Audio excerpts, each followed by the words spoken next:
Either, the following is presented to you in the form of an audiobook. I want you to pause for a moment and think, are you the same person you were 10 years ago? I mean, not just whether you look different, but fundamentally, at your core, are you the same being that existed a decade ago? Really think about it. Picture yourself 10 years ago.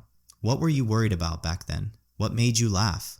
What were your dreams, your fears, your biggest obsessions? Now, take a moment and look at who you are today. If you're anything like me, it might feel like you're looking at a completely different person. 10 years ago, I was consumed by things that seem so trivial now, stressed about problems that barely even register in my memory, and I held opinions I can barely recognize as my own. But here's what's fascinating. Despite all that change, I still feel like me. I have this continuous sense of being the same person, even though everything about me seems to have shifted. So what's going on here? This question touches on some of the deepest mysteries of human existence. What makes you, you? Is there something essential and unchanging at your core? Or are you just a collection of ever-shifting thoughts, memories, and experiences? And the implications of this are huge. If you're not the same person you were 10 years ago, are you responsible for your past actions? Can you take credit for your past achievements? And if you're constantly changing, what does that mean for your future self? Let's start this journey in ancient Greece, where a philosopher named Heraclitus made an observation that still blows minds today. He said, "You cannot step into the same river twice." At first, this might sound obvious. Of course, the water is different each time. But Heraclitus was making a much deeper point. The river isn't just different water. You're different too. Every moment you're changing, just like the flowing water.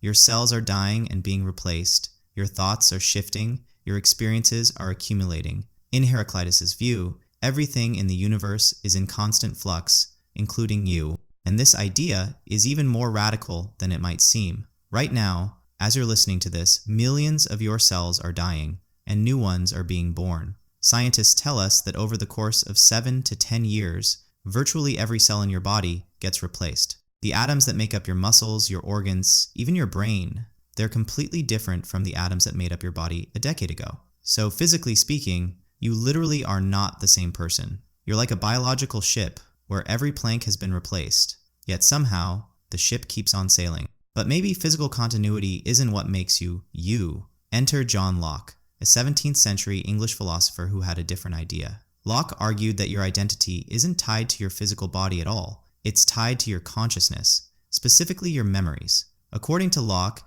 you are the sum of your memories and experiences.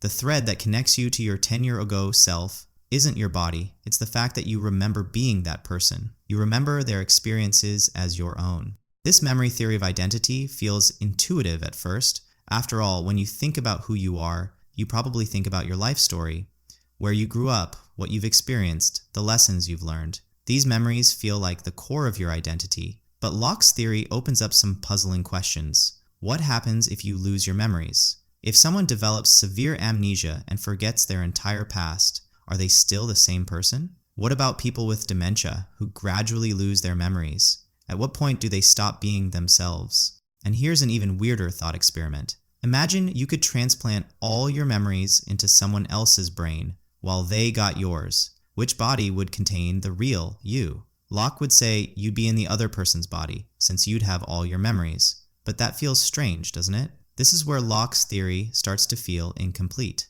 David Hume, an 18th century Scottish philosopher, took an even more radical approach. Hume argued that the whole question is based on a false premise. There is no fixed, unchanging self to begin with. When you really examine your consciousness, Hume said, you don't find some essential core self. You just find a stream of thoughts, feelings, sensations, and perceptions flowing by. You're not a person having experiences. You're just the experiences themselves, bundled together by memory and habit. According to Hume, the self is like a movie theater, where different thoughts and experiences are constantly playing, but there's no permanent audience watching them. The you from 10 years ago was one collection of experiences, and the you today is a different collection. There's no deep, underlying self that connects them, just the illusion of continuity created by memory. This view is called the bundle theory, and it suggests that personal identity is basically a useful fiction we tell ourselves. Now you might be thinking this is all very abstract and philosophical, but modern science has given us some incredible insights that make these questions even more fascinating. Neuroscientists have discovered that your brain is constantly rewiring itself based on your experiences. This process, called neuroplasticity, means that learning new skills, forming new habits, or even just having new experiences literally changes the physical structure of your brain. Studies have shown that London taxi drivers, who must memorize thousands of streets, develop enlarged hippocampi, the brain region responsible for spatial memory. Musicians have different brain structures than non-musicians. People who meditate regularly show measurable changes in their brain architecture. What this means is that the you from 10 years ago didn't just have different thoughts, you had a physically different brain.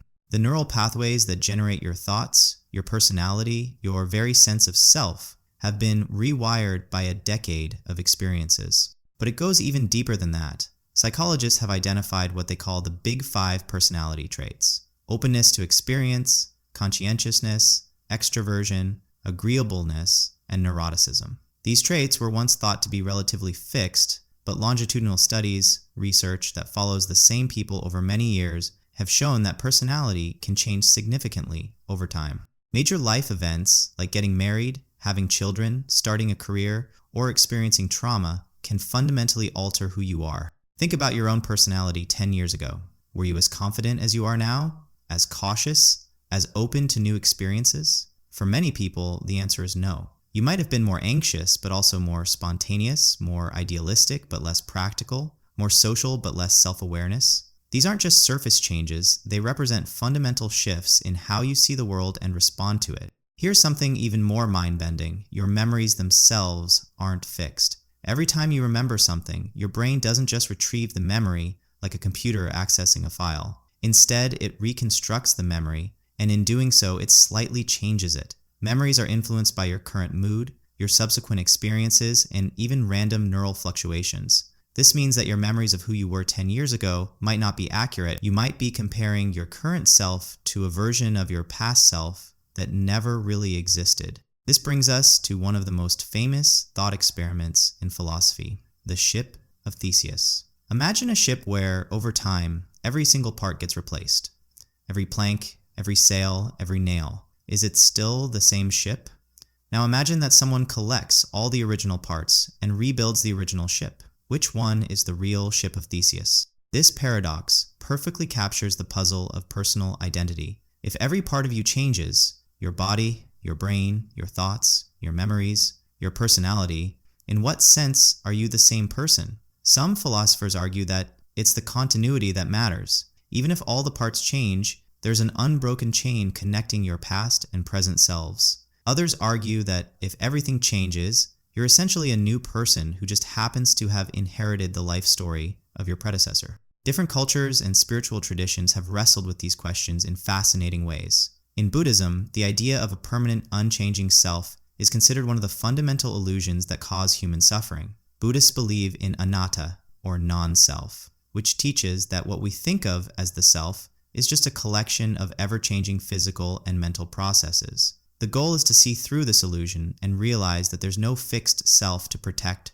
or defend. Hinduism offers a different perspective. While it acknowledges that your body, mind, and personality change, it posits that there's an eternal, unchanging soul, called the Atman, that represents your true identity. This soul moves from life to life, accumulating experiences but never fundamentally changing. In this view, you are the same person you were 10 years ago because your essential soul remains constant, even if everything else about you transforms. Western psychology has its own take on this question. The concept of narrative identity suggests that you are, essentially, the story you tell about yourself. Your identity isn't found in any specific memory or physical trait, but in the coherent narrative that connects your past, present, and future. You're the same person you were 10 years ago because you can tell a meaningful story that links that person to who you are today. But here's what's really interesting. The story you tell about yourself can change, and when it does, your sense of identity changes too. People who go through major life transitions,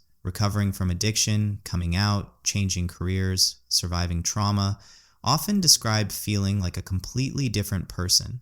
Their physical body might be the same, their basic memories intact, but the story they tell about who they are has fundamentally shifted. So where does all this leave us? Are you the same person you were 10 years ago, or are you someone entirely new? The answer, I think, depends on what aspect of identity you focus on. If you're talking about your physical body, science tells us you're almost entirely new, a ship of Theseus made of flesh and bone. If you're talking about your memories, they've been edited and revised so many times that they might not accurately represent who you were. If you're talking about your personality, it's probably shifted in ways both subtle and profound. But maybe we're asking the wrong question. Maybe the point isn't whether you're the same or different, but recognizing that you're both simultaneously. There's clearly some kind of continuity that connects your past and present selves. You share a name, a life story, a set of relationships and responsibilities. Yet there's also clear evidence that you've changed in fundamental ways. You're like a river that's always flowing, but always recognizable, always changing,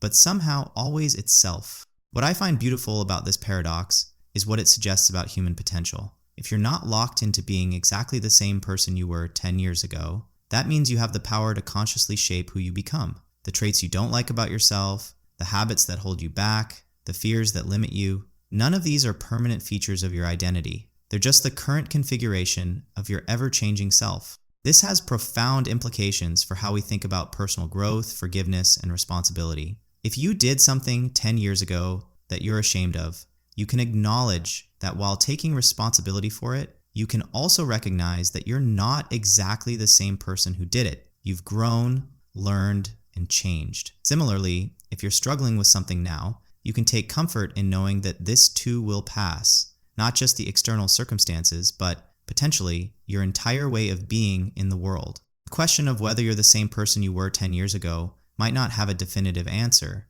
but asking it opens up space for reflection, growth, and self-compassion. It reminds us that identity is more fluid and mysterious than we usually think, and that this fluidity is a feature, not a bug, of human consciousness. So think about who you want to be 10 years from now. What aspects of your current self do you want to carry forward? What would you like to leave behind? The beautiful thing about being human is that you have some say in these questions. You're not just a passive observer of your own transformation, you're an active participant in creating who you become. So I'll ask you again, are you the same person you were 10 years ago? I'd love to hear your thoughts in the comments below. Share your own story of change and continuity. What stayed the same about you and what's transformed? How do you think about your own identity across time? These are some of the biggest questions humans can ask, and every perspective adds something valuable to the conversation. If you enjoyed this episode, please give this video a like and consider subscribing. I'm just getting started with this channel, and I plan to explore more of these fascinating questions that sit at the intersection of philosophy, science,